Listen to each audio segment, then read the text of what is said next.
This edition of Elections Unlocked on a day when India has voted in the third phase of the general elections 2024. We're going to give you a complete update on all that's happened on this big election day. Remember, polling taking place in 93 constituencies across 10 states. 11 states really, including West Bengal, the only state where there have been reports of sporadic violence. The rest of the country very peaceful. In phase 3, voting taking place on 4 seats in Assam, 5 in Bihar, 7 in Chhattisgarh, 2 in Goa, 26, all of them in Gujarat, 14 in Karnataka, 8 in Madhya Pradesh, 11 in Maharashtra, 10 in Uttar Pradesh, 4 in West Bengal, and 2 in Dadra and Nagar Haveli and Daman and Diu. So a fairly wide expanse from the south to the north, east to the west in this big election, which is why the channel with the widest network now wants to get a sense from our reporters who've spent the day on the ground giving us how the voter turnout has been. Remember, it's been relatively, again, lackluster is the only word to use. No high turnouts outside of Bengal. Joining us now, Brijesh Doshi. He joins us from Gujarat. Sahil Joshi, our Mumbai bureau chief, is there in Mumbai. Pramod Madhav joining us from Karnataka. Indrajit Kundu from West Bengal. Let's start with my home state and you, Sahil, at the very outset. What are you picking up? Baramati in particular, the big battle that everyone was looking forward to, Pawar versus Pawar. But the voter turnout, not very good. Maharashtra likely to be well below 60% for this round. Well, interestingly, Maharashtra is below 60% in this round, if you compare it with the other states. But the Baramati is lowest among all the 11 seats at this point of time. So the fight which we were expecting that there will be more voter turnout because both the sides will be bringing out the voters to vote for their side has not happened yet. And interestingly, the only 2 constituencies within Baramati, the assembly segment from the Baramati as well as the near one Bhor, where the voting percentage is above 50%. Interestingly, for the first time in Baramati, there have been 4 complaints to the Election Commission since morning. 4 videos were tweeted from the Sharad Pawar group. The first video was of the PDCC bank, the Pune District Cooperative Bank, kept open till late night yesterday, and they were claiming that the fake passbooks were being issued from that particular bank, which can be used to impersonate the people so that they can go and vote, do the bogus voting. That is what their allegation was. And the Election Commission finally has taken cognizance of the complaint, have registered a complaint against, filed a complaint against the PDCC bank particular branch, saying that it's an election code of conduct violation. Then there was another video tweeted by Rohit Pawar saying that, showing the MLA from Ajit Pawar camp abusing the voters for not helping him out on the crucial day of elections. 2 more videos were tweeted. One of the CCTV footage where 40-50 people were queuing outside the PDCC bank premises. So, in all, for the first time in the history of Baramati, there have been complaints filed again and again of various election code of conduct violations. And this, because of that, the fight has become really interesting. But overall, the election in Maharashtra, these 11 seats, the 4 seats being really crucial, Ratnagiri, Sindhudurga, Badha, Satara and Kolhapur as well, where the real taste of which party is going to sustain in the politics of Maharashtra after 4th of June is going to be decided. And that's why the whole attention is at Baramati, but these 11 seats are going to be really important and crucial. Okay, very interesting how it's played out in Maharashtra. Clearly, family war there out in the open. Let me turn now to West Bengal, the one state that is seeing a relatively high voter turnout through these election phases, normally seen as a high voter turnout state in any case. Indrajit Kundu, today the battle was really in the areas with large Muslim pockets, the Malda Murshidabad belt. One of the seats there had been won, or 2 of them had been won by the Congress last time. This is one of the last bastions of the Congress in West Bengal. What are you picking up in terms of voter turnout there in West Bengal? Well, Rajdeep, we are seeing something which is very, very unique to the kind of elections that we have witnessed in the past several years in West Bengal. Completely violence-free, almost peaceful and which a lot of people are saying Thanda election. You know, I have not seen something of this sort in West Bengal at all. In fact, I was talking to senior CAPF officials and I congratulated them for their role. You know, Malda, Murshidabad belt, there was a lot of apprehension, especially in Murshidabad, that there will be incidents of violence. None at all. And I can tell you, I've been roaming around across Murshidabad since morning. Violence-prone areas like Domkol and other places, we've seen completely peaceful elections. There have been some, you know, slogans that were raised against the left candidate, Mohammad Salim. But other than that, we have not seen any incident of violence all through today's poll. The cumulative percentage till 5 o'clock is at 74%, which is higher than the rest of the country. But it's a little lower than what we'd seen in the last elections. Probably when the final turnout figures come out, it'll be higher. But I'm not very sure whether we will be able to add another 6 percentage points to this and we will touch the 80% mark. So perhaps a little lower turnout than what we've seen in 2019. But very, very peaceful and silent vote that we've seen in West Bengal. And that would be very interesting to read as to how both sides of the political spectrum will read into this. Does it mean that there is some sort of an anti-incumbency creeping in? Does lower polling percentage, you know, benefit the opposition here in West Bengal, which is the BJP or the left and the Congress? And of course, you know, Malda Murshidabad belt has always traditionally been the stronghold of the Congress. You would know Jangipur seat 2004 and 2009, former President Pranab Mukherjee had won the seat. Later his son had won it, but the TMC had snatched it from them in 2019. The TMC, of course, is facing a very stiff challenge this time around in Murshidabad seat from the State General Secretary of CPIM, Mohammad Salim, a veteran leader, former MP, and he is being backed by the Congress. Adil Ranjan Chaudhary fully backing him. And in Jangipur, of course, we are seeing a close contest between the BJP and the Trinamool Congress. In Malda, 2 seats, one was won by the BJP, the other was in the Congress. There too, it's mostly between the Congress and the BJP. So interesting fight brewing up in these 4 seats that were up for grabs, and the fate has already been sealed. Okay, Indrajit Kundu with a very detailed report of what's been happening in West Bengal. Appreciate you also joining us. Let's turn our attention from there to Gujarat. That's the Prime Minister's home state, the Home Minister's home state. And the Home Minister was there in Gandhinagar today. The Prime Minister also early morning casting his vote. Clearly, Brijesh, this is a state that the BJP sees as a banker state. There were some allegations. I saw the Congress candidate in Gandhinagar claiming that there was pressure being exerted on polling agents. There were cutouts of Ram near some of the polling agents' tables. How has the day gone on in Gujarat in general?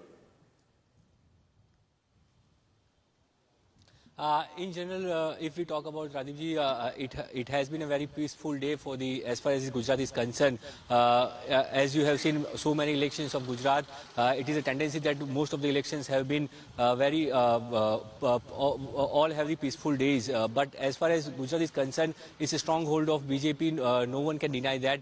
BJP is very complacent this time as well. They are claiming that the state BJP chief C.R. Patil, after the polling, has addressed the PC, and he claimed that we will win the 25 out of 25 seats which went to the poll today. BJP has already won seat uncontested Surat Lok Sabha. So they are claiming that they will win all 26 seats for the continuously 3rd time. So that this will be the hat-trick for them. Though now there is no much talk about the lead they are getting. Now it's about the 26 out of 26. The scenario is there.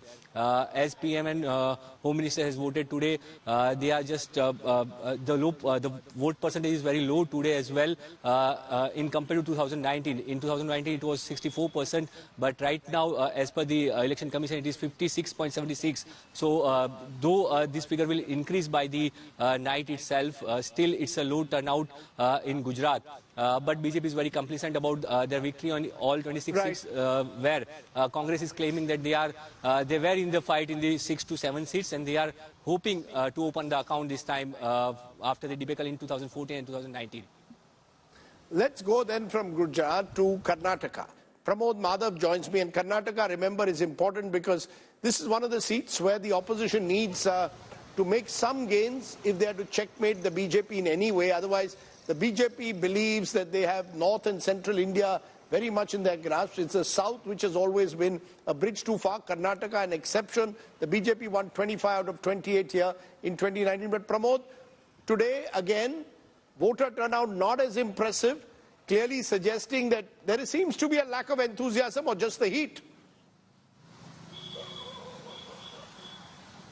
Well, Rajdeep, we can simply say that we had two battles today. One is the voter battle, the other one is fighting the climate over here. It was extremely hot. I am at Hubli, we went to Dharwad, we went to Haveri. It's the same everywhere. But this time, we could see that in the early morning, the number of voters were really high. But as the day progressed, we got report that by 5 p.m. it's only 66.05%. But we hope that the last 1 or 2 hours, it would have increased because anybody who wants to vote after who enter the polling station, even by 6 p.m., they can definitely do that. So we are hoping that there could be a marginal increase. But other than that, in this area, it was quite silent. Unlike the southern part of Karnataka, which we saw last time, here we didn't see much any kind of movement. But one thing that in Hubli that I could clearly see is that there was poster of Hema Niramat everywhere in this area. So we're not exactly sure how it, is it because an obituary poster or something, but we also saw this tag on it saying that justice for Neha. So it is already there everywhere in the Hubli and even in Haveri and various other locations also. It looks like the voters have decided, and that's the reason they've been very quiet, but slow and steadily all things occurred over here. And when it comes to Karnataka, more than the votes this time, the videos played a very important role, starting with the horrific videos allegedly involving Prajwal. And even today, ECI has decided to go ahead and give a notice to X app over removal of a video. That is also being criticized over the time constraint. But that's how election has turned out in Karnataka, Rajdeep. One of the more polarized states when it has come to the polling, as Pramod there was reporting. Thank you all very much for joining me. Just to tell you, remember, these are all provisional figures of voter turnout. As of now, about 60.92% voter turnout, but we expect that to rise as the first two rounds had also showed. But this is at the moment lower than what it was in the same areas in 2019, and that's again been according to the pattern that we've seen. Assam, Goa and West Bengal were the three states that recorded relatively decent high percentage at 75.01, 74, 73.93 respectively. Maharashtra showing the lowest at 54.95%. So clearly the heat factor, maybe indifference among voters, all of which have come together. I'm joined at this moment by O.P. Rawat, former Chief Election Commissioner. Mr. Rawat, there's now a huge debate with every round that this is the wrong time of the year to hold elections. You're holding them in peak summer, and in many parts of the country, temperatures rising now into the mid-40s. Would you concede that the Election Commission will have to relook at this entire idea of holding a summer election?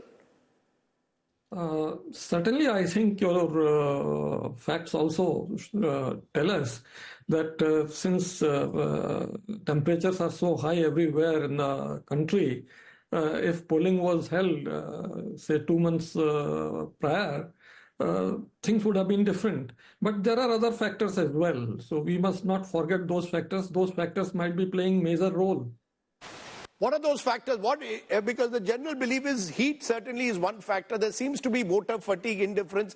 But the Election Commission has been pushing people, come out and vote, all kinds of advertising campaigns, but it's not working, sir.